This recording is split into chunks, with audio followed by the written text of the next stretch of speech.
Olá, gente querida, que bom poder estar com você mais uma vez e hoje eu quero falar sobre o cavalo branco do Apocalipse. Aliás, falam de dois, né? O capítulo 6 de Apocalipse e o capítulo 19. E eu vou apresentar aqui algumas informações do ponto de vista exegético, do ponto de vista textual, para mostrar para você o porquê que eu acredito, como professor de escatologia, que o capítulo 6 está se referindo ao anticristo, a esse ditador mundial e não a Cristo.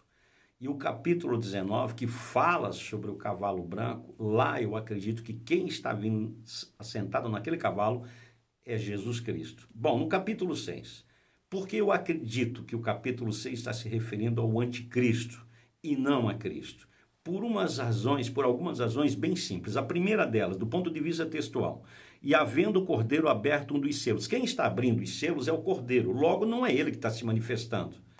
Ele está abrindo, a autoridade está sobre ele. Ele está abrindo os selos e diz: eu olhei e vi um dos quatro animais que dizia com voz de trovão, vem ver. E olhei e eis um cavalo branco.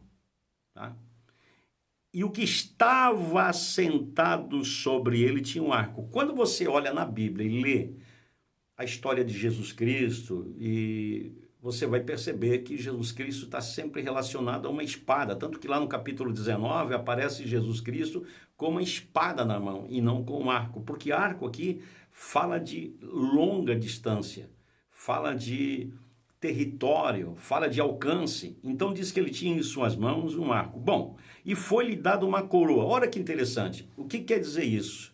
Quer dizer que foi-lhe dada uma coroa, está falando por um tempo, autoridade por um tempo, um período, um ciclo. E a Bíblia fala dos 7 anos da grande tribulação.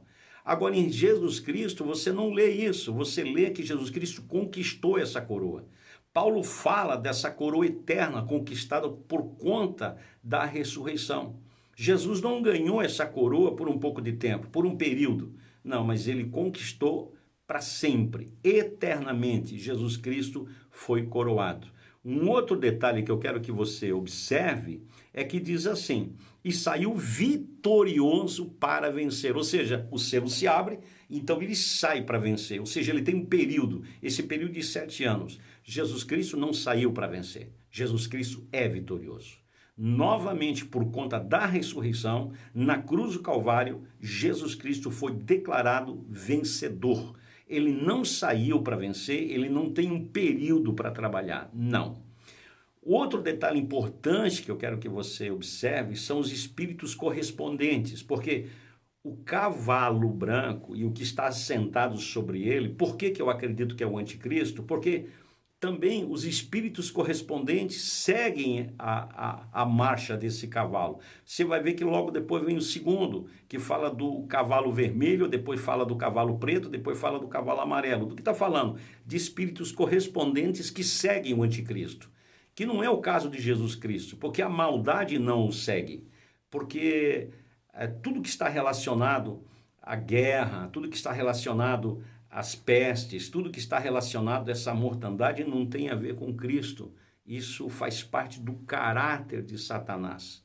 Já no capítulo 19, quando você lê sobre aquele que está assentado no cavalo, você vê Cristo retornando com os anjos, com a sua igreja, um momento de glória, momento de fazer justiça, de reinar na terra, é completamente diferente.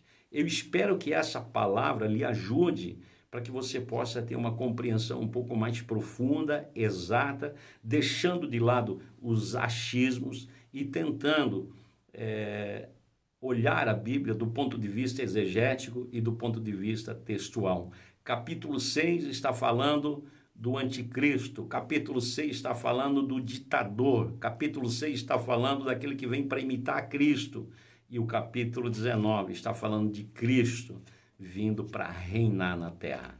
Um grande abraço e que Deus abençoe a todos vocês.